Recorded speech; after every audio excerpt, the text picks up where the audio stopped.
오랜만입니다. 우리 지난 주간에 제가 우리 성도님 중에 한 분을 이렇게 잠시 뵙고 이야기를 나누는 그런 시간이 있었는데요.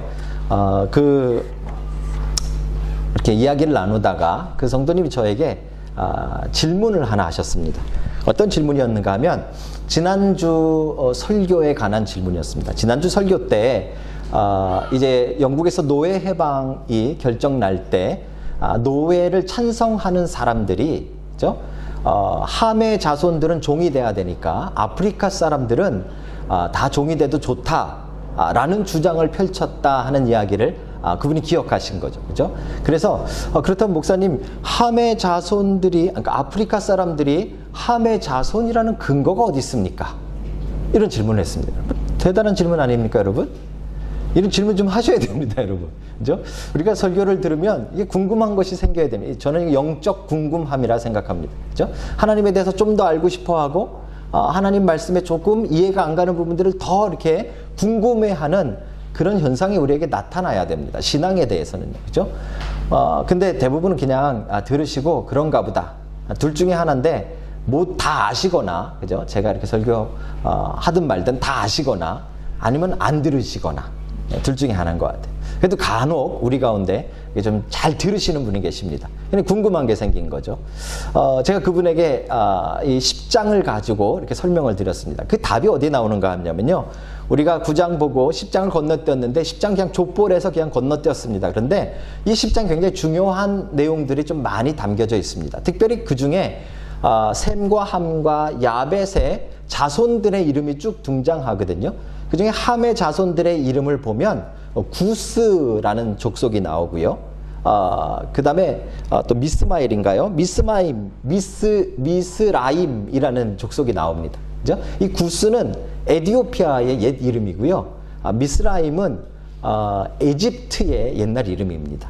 그래서 이제 그 함의 자손들의 이름들을 쭉 보면, 그 족속들을 쭉 보면 대부분 아프리카 쪽으로 뻗어나간 족속이 굉장히 많은 것으로 보여질 수 있죠. 아마 이것을 근거 삼아서 많은 사람들이 예전에 이 흑인들, 특히 아프리카에서 잡아온 사람들을 종으로, 노예로, 짐승처럼 잘못 대하면서 그것을 말씀으로 그걸 뭐라 그러나요? 그 합리화시키는 그런 일들을 했던 것 같습니다. 여러분, 잘못된 해석이죠, 그죠? 하지만 이 함의 족속에 어떤 자손들이 있고 셈의 족속으로, 셈의 자손들로 어떤 족속들을 이루었는가를 잘 설명해 주는 것이 10장의 내용입니다. 이것이 근거가 돼서 사람들이 그렇게 따진 것이죠. 다시 한번 말씀드리지만 지금 이 창세기가 쓰여진 것은 노아 시대가 아니라는 사실을 여러분 잘 아셔야 됩니다. 언제 누가 썼다 했죠? 모세가 썼습니다. 그러니까 모세가 가나안 정복을, 이스라엘 백성들이 가나안 정복하는 걸 바로 앞두고 이미 자기 주변에는 뭐 구스나 이집트나 뭐 여러 족속과 언어와 그 다음에 그 나라들이 있는 상태에서 이것을 쓴 겁니다. 그렇기 때문에 이 누구의 조상으로부터 어떤 나라와 어떤 민족이 생겼는가를 잘 설명하고 있죠. 그러면 사실은 우리 그 주보에는 10장이 안 나가 있지만 여러분 혹시 성경이 있으시면 10장을 잠시 펴보시면요. 10장은 좀 특별한 패턴으로 기록되어져 있습니다. 첫 번째는 어떤 특징이 있는가 하면 보통은 여러분 노아의 세 아들 이제 다 기억하시죠? 처음에 셈, 함, 야벳 이렇게 속임수가 없습니다. 제가 뭐 물어보면 사람들이 이렇게 혹시 속임수가 있나 이렇게 생각하시더라고요. 없습니다. 셈, 함, 야벳이죠, 그죠? 보통은 이렇게 순서대로 나오는 겁니다. 첫 아들이 셈이고요, 막내가 야벳이죠. 족보를 기록할 때도 대부분 그렇게 기록합니다. 그런데 10장의 기록은 거꾸로 됩니다. 10장에서는 누구부터 이야기가 나오는가 하면 야벳의 이름부터 나옵니다. 2절에 보시면 야벳의 아들은 고멜과 이렇게 나오죠, 그죠? 그래서 야벳, 함, 셈 거꾸로 나옵니다. 이유가 있는데요. 그것은 이제 이 셈의 이야기로부터 창세기 12장에 누가 등장해야 되죠? 아브라함이 등장하기 때문에 그렇습니다. 그래서 셈의 족보를 강조하기 위해서 거꾸로 야벳, 함, 셈 이렇게 나와 있는 것이죠. 그죠? 이 좀 특별한 족보입니다, 순서상. 그리고 또 하나 아주 중요한 특징이 있는데 각 아들들의 자손과 그 족보를 마무리하는 그 문장이 다 거의 같습니다. 10장에 보시면 5절이 먼저 야벳의 족보를 마무리하는 것인데요. 이들로부터 여러 나라 백성으로 나뉘어서 각기 언어와 종족과 나라대로 바닷가의 땅에 머물렀더라. 이렇게 기록하죠. 그죠? 이 패턴이 이제 함에게도 나오는 겁니다. 이 함의 족속에 대해서도 쭉 설명할 때 20절에 보시면요. 이들은 함의 자손이라 각기 족속과 언어와 지방과 나라대로였더라. 이렇게 나오는 거죠. 셈의 족보도 사실은 마찬가지입니다. 셈의 족보는 그 마지막에 31절에 보면 이들은 셈의 자손이니 그 족보와 언어와 지방과 나라대로였더라. 그죠? 그러니까 이 10장의 특징은 무엇인가 하면 지금 모세가 이스라엘 백성들과 보고 있는 그 주변에 있는 나라와 민족과 그 언어가 어떻게 형성되었는가를 이제 설명해 주기 위한 그런 본문처럼 보여지는 것이죠. 그 부분에 대한 설명입니다. 그러면 이제 여러분에게 또 거룩한 궁금함이 나와야 됩니다. 그렇죠? 분명히 노아와 노아의 아들들은 한 가지 언어를 썼고, 그렇죠? 한 가지 문화였고, 한 가족이었는데, 왜 이들이 다른 말을 쓰게 되고, 왜 이들이 다른 나라가 되고, 왜 이들이 다른 민족으로 이렇게 갈라지게 됐는가 하는 것에 대한 궁금함이 생기셔야 되죠. 거의 안 궁금해 하시는 표정이지만, 궁금함이 생기셔야 됩니다. 그렇죠?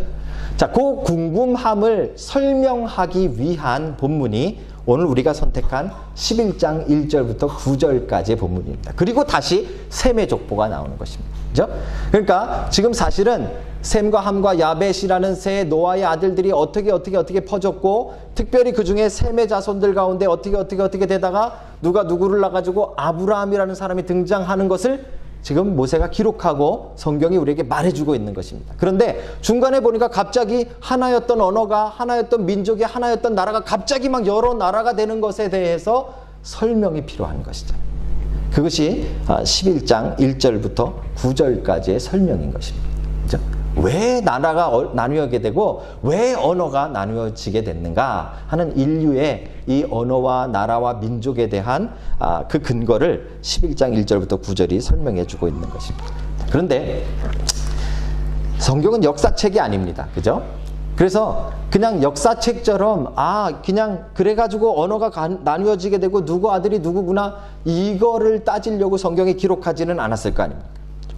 그래서 우리는 이 11장 1절에서 9절을 가지고 단순히 왜 언어가 나뉘었는가만 보는 것이 아니라 그 속에 담겨져 있는 진짜 영적인 메시지를 궁금해 하셔야 됩니다. 이걸 왜 기록하셨을까? 그렇죠? 가만히 보면 그 내용은 하나님이 기대하신 삶이 있잖아요.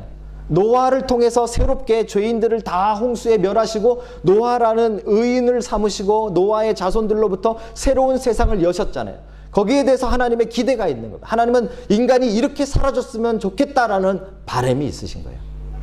그런데 그 삶의 모습이 하나님의 바람대로 되지 않고 다른 모습으로 망가진 것을 보여주는 것이 11장 1절에서 9절의 말씀인 것입니다.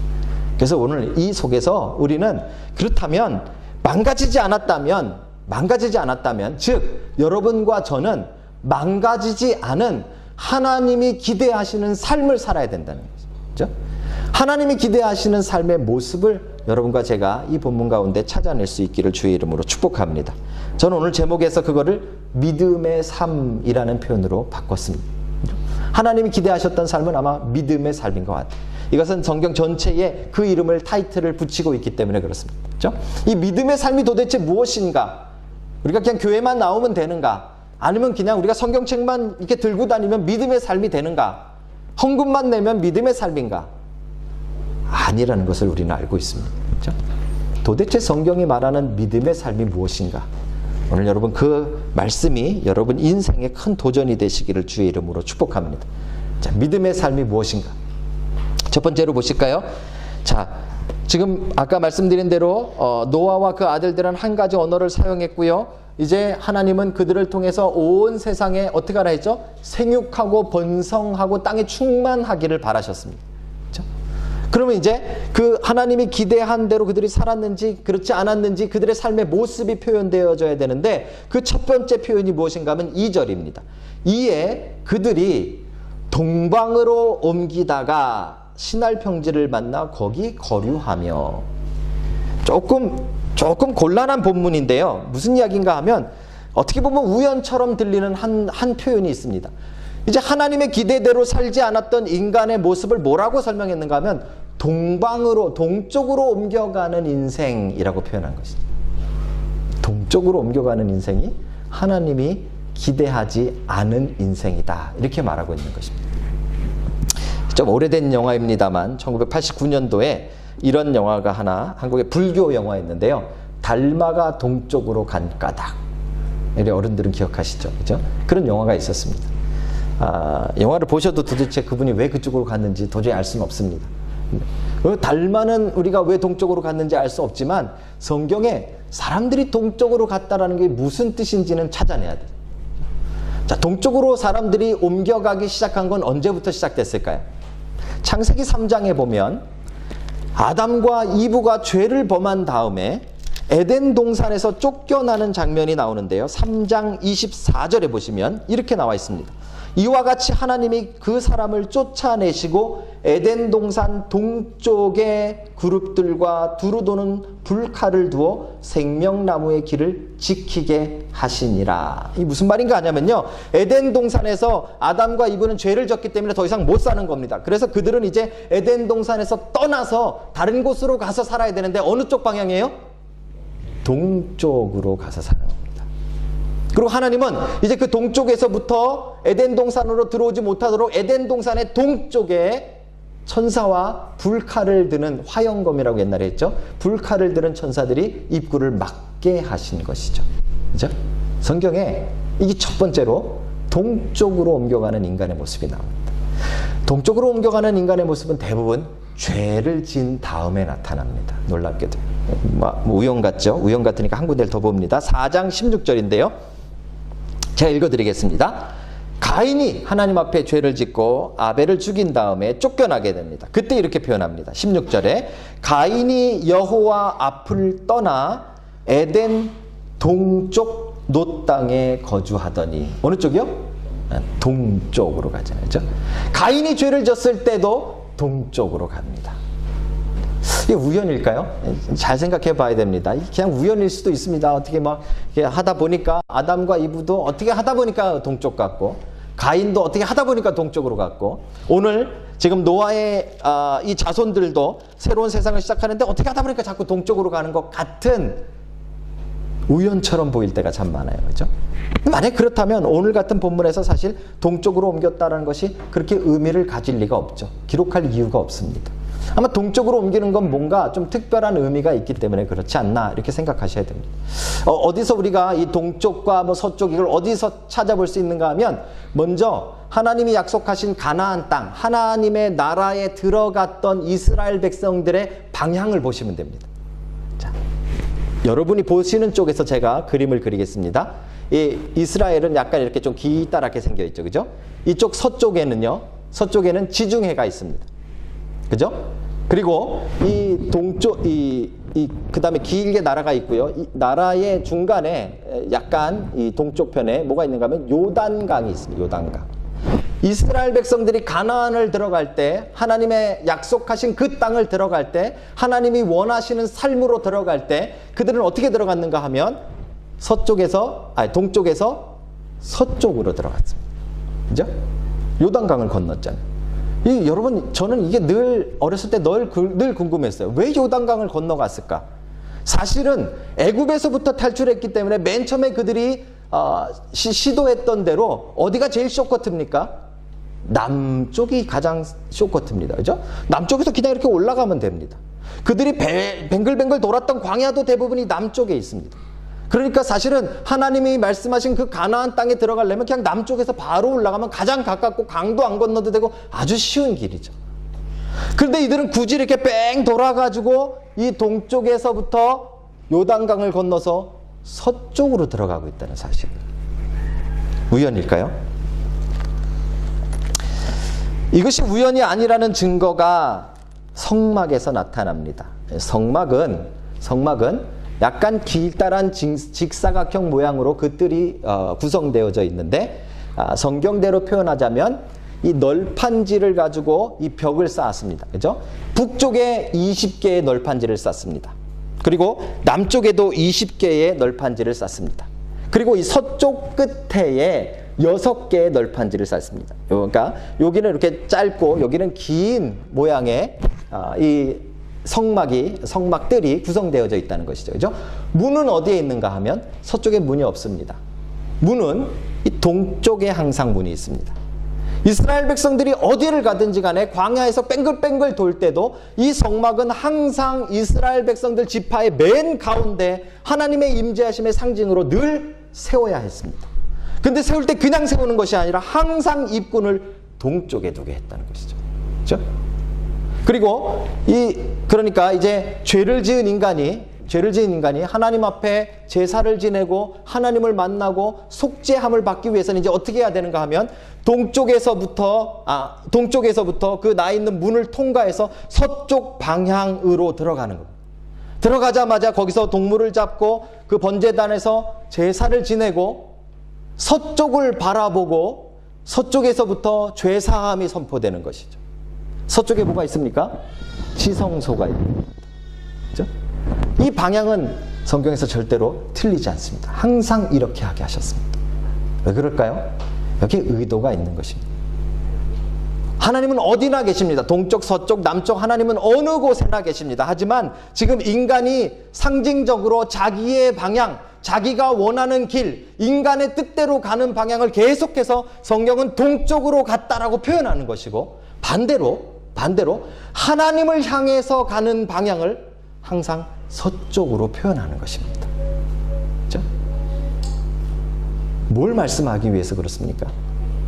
믿음의 삶이라는 것은 다른 것에 대한 이야기가 아니에요. 지금 얼마나 여러분 복을 받으셨고 지금 얼마나 우리가 큰 집에 살고 있고 지금 얼마나 비즈니스가 잘 되고 지금 얼마나 건강하고에 대한 이야기가 아니라는 말이에요.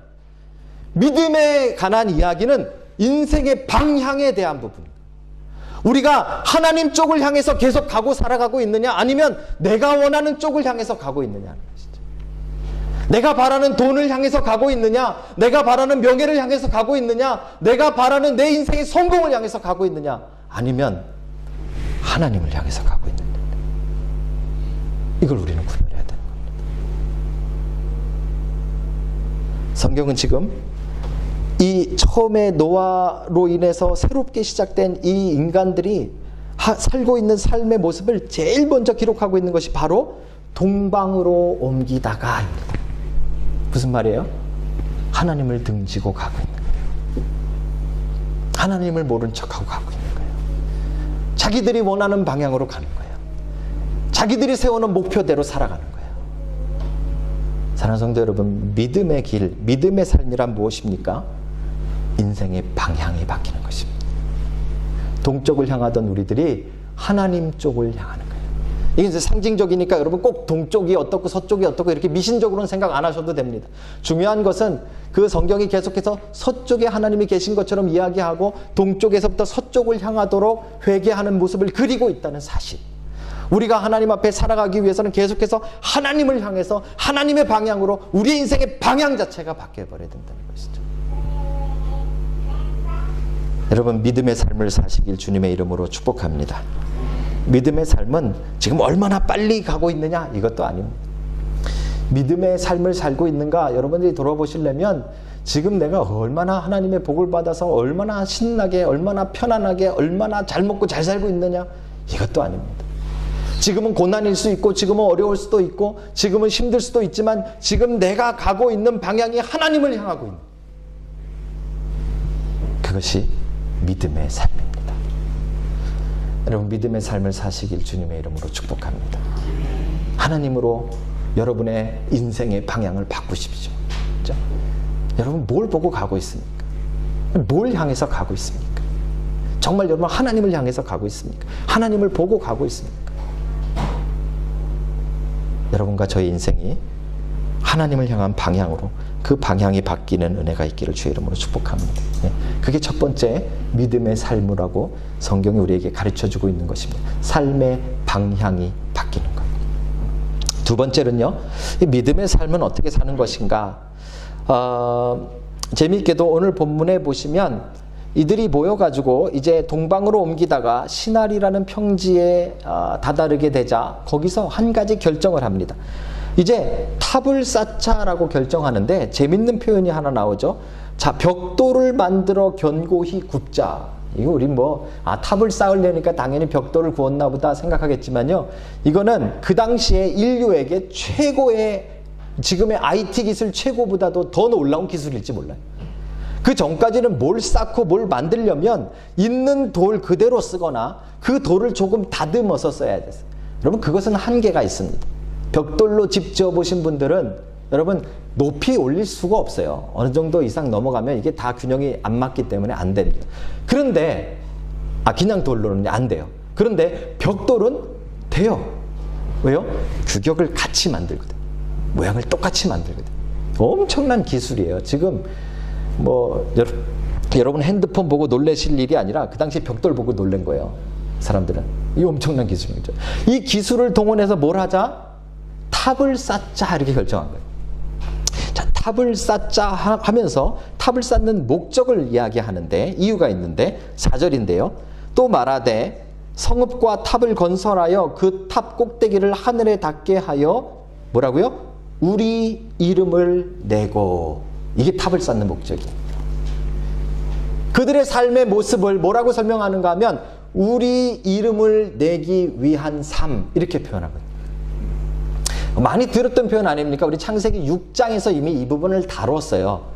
창세기 6장에 어떤 일이 있었는가 하면 셋의 자손들과 가인의 자손들이 서로 결혼하는 일들이 생겼잖아요. 이 통혼이 일어났어요. 이 통혼이 일어나면서 이들에게서 누가 태어났죠? 예? 영웅들이 태어났잖아요. 사람이 태어났다고 그러셨어요? 영웅들이 태어났죠. 영웅. 그 영웅들의 특징이 뭐였어요? 자기의 이름을 내는 것이었어요. 좋은 게 아니었어요. 그죠? 하나님 그 셋의 자손들은 하나님의 이름을 불렀더라. 이게 특징이고, 그죠? 죄인의 모습은 자기의 이름을 높였더라. 이거가 되는 거예요. 그죠? 지금 탑을 쌓는 이유가 바로 자기의 이름을 내기 위함입니다. 그래서 우리가 그때 창세기 6장을 할 때 어떤 이야기를 했는가 하면 그래서 우리는 가능한 뭐라고 고백해야 되는가 하면 하나님이 하셨습니다. 이런 고백 좀 많이 합시다. 우리 그랬거든요. 그죠? 우리가 다 한 것처럼 뭐 좀 해놓고 우리가 다 한 것처럼 우리 그런 마음 많이 들잖아요. 특별히 목사님들은 성도 수가 늘어나면 자기가 잘한 것 같아. 그죠? 은근히 자꾸 자기가 잘해서 그렇게 된 것처럼 생각하죠. 아니에요, 여러분. 그죠? 하나님이 하셨다고 고백할 수 있어요. 그죠? 문제는 이 하나님이 다 하셨습니다. 이 말이 생각보다 어려운 말이에요. 잘못 사용할 때가 우리가 참 많아요. 우리가 오해를 가지고 이 말을 쓸 때도 참 있어요. 제가 아주 좋은 예를 하나 찾았는데요. 엊그저께 금요일 날 제가 인터넷에 이렇게 설교 준비하다가 이렇게 자료들을 쭉 살펴보는데 신문 기사가 하나 나왔어요. 신문 기사 제목이 무엇인가 하면 바벨탑은 무너지고 마는가 이런 거였어요. 바벨탑은 결국 무너지나 이거였어요. 근데 지금 바벨탑 설교해야 되니까 얼마나 관심이 있어요. 싹 들어가 봤죠. 들어갔더니 다른 거에 대한 이야기가 아니라 얼마 전에도 말씀드렸던 한국의 아주 유명한 교회였죠. 그죠? 땡땡의 교회 3천억 들여가지고 이 건물 교회 이름이 진짜 땡땡이라고 하시면 안 됩니다. 뭐뭐의 교회 해가지고 그 교회가 3천억이라는 비용을 들여서 교회 건물을 엄청나게 쳤어요. 여러분 지금 한국에서 교회 건물 3천억에 짓는 것은 정말 대단한 일입니다. 엄청난 일이에요. 그죠? 굉장한 돈이잖아요. 그런데 요즘 그 계속 문제가 됐는데 요즘 특별히 문제가 된 게 뭐예요?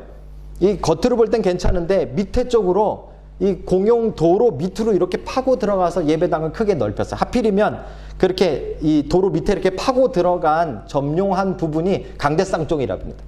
만약에 고치면 이렇게 여기를 잘라가지고 여기를 다시 메꿔야 되는 상황이 돼버린 거예요. 그죠? 근데 재밌는 것은요, 이 교회가 이 공사를 완공하고 이 입당 예배 때 타이틀이 붙었어요. 뭐라고 붙었을까요? 하나님이 다 하셨습니다.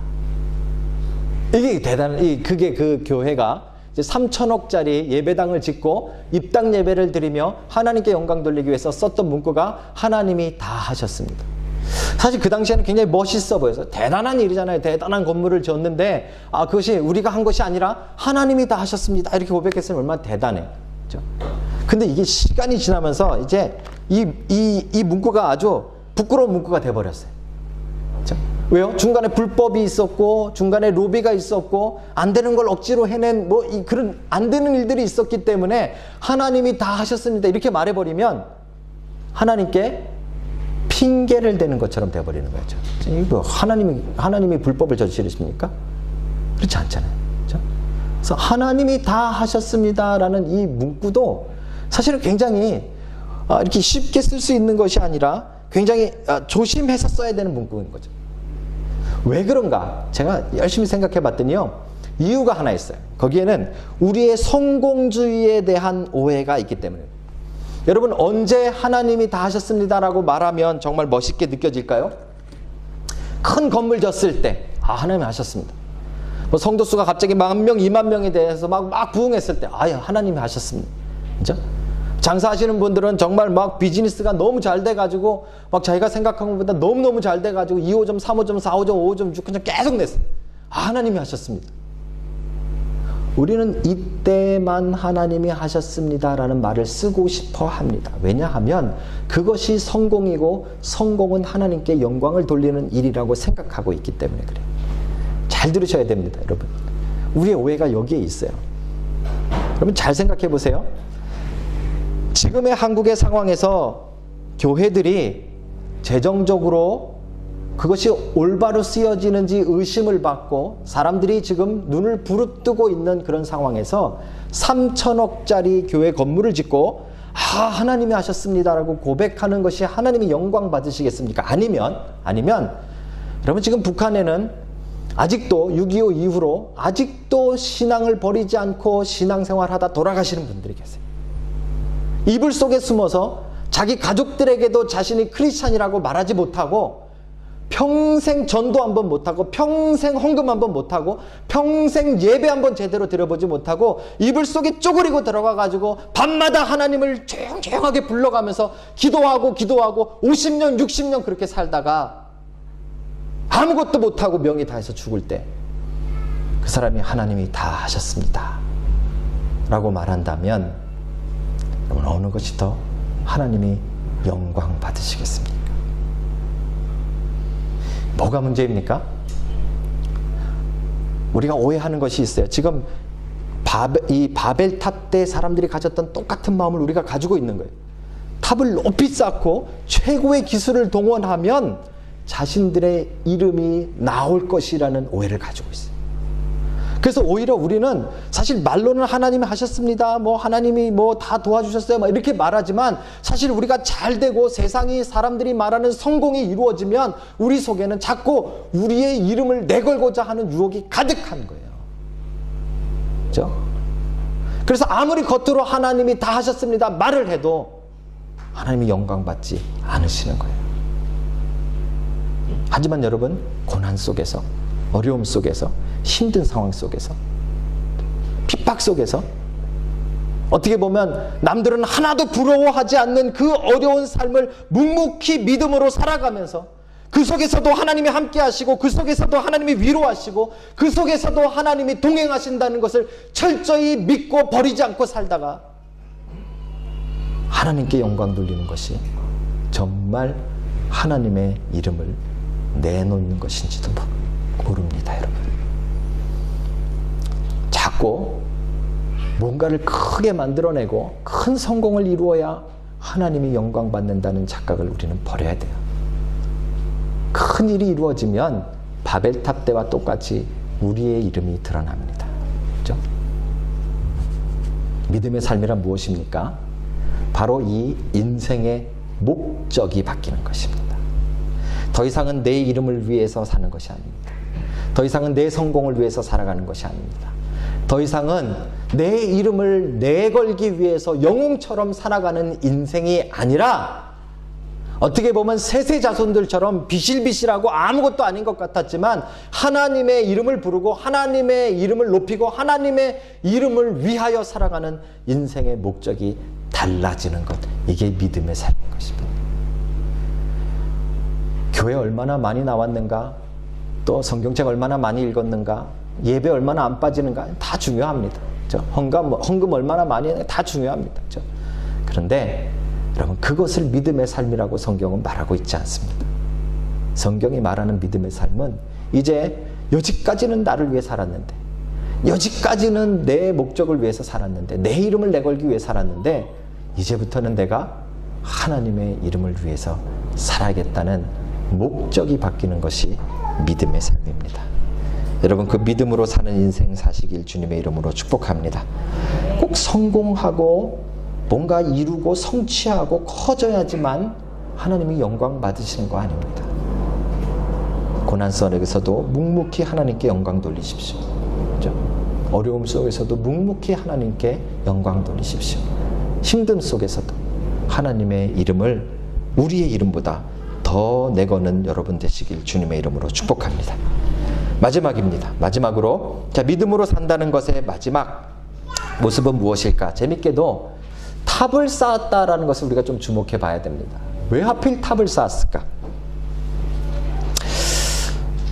이런 생각 한 번도 안 해보셨죠? 그냥 쌓았다니까 쌓은 줄 알았지 왜 탑을 쌓았을까? 이런 생각 별로 안 해보셨죠? 첫 번째는 인생의 방향, 동쪽으로 가던 것이 서쪽으로 바뀌어야 된다라는 말씀을 드린 거고요. 두 번째는 인생의 목적, 내 이름을 위해 살던 것이 이제 하나님의 이름을 위해서, 하나님의 영광을 위해 살아야 된다 하는 것을 지금 믿음의 삶이라고 설명을 드린 겁니다. 세 번째는 이 삶의 방법이 바뀌는 것입니다. 삶의 방법. 그렇죠? 그런데 그것을 어디서 찾아가야 되는가 하면 이 사람들이 굳이 왜 탑을 쌓았는가 하는 것에서 우리는 좀 볼 수 있어야 돼요. 생각해 보십시오. 노아의 방주에서 사람들이 나와서 새로운 인생을 막 시작했는데 하나님께서 말씀하셨던 약속이 무엇이었는가 하면 맨 처음에 하셨던 것이 무엇이죠? 생육하고 번성하라, 땅에 충만하라. 이게 하나님 약속이잖아요. 그죠? 그렇다면 이들은 온 사방에 퍼져서 온 세상에 자손을 많이 만들고, 특별히 경건한 자손들을 많이 만드는 것이 어쩌면 이들이 해야 되는 하나님의 뜻인지 몰라요. 근데 이들이 이제 그거 하기 싫은 거예요. 그래서 뭐라고 이야기하는가 하면 흩어짐을 면하자 라는 목적을 가지고 이들이 뭉치기 시작하고 탑을 쌓기 시작한 거예요. 그렇죠? 여기까지는 이해가 가요. 여기까지는 이해가 가요. 하나님을 반항하는 것이었고 하나님의 명령대로 생육하고 번성하고 땅에 충만한 것 대신에 자기들끼리 모여서 자신들의 왕국을 만들고 자신들의 이름을 내걸기 위해서 이제 자신들이 흩어지지 않기 위해 모인 건 괜찮아요. 근데 왜 하필 탑을 쌓았냐 이거예요. 흩어지지 않으려면 운동장을 만들면 되지 않습니까? 쫙 울타리하고. 저 그렇게 생각합니다. 더 많은 사람들이 흩어지지 않고 모이려면. 그렇죠? 근데 왜 하필 탑을 쌓았을까?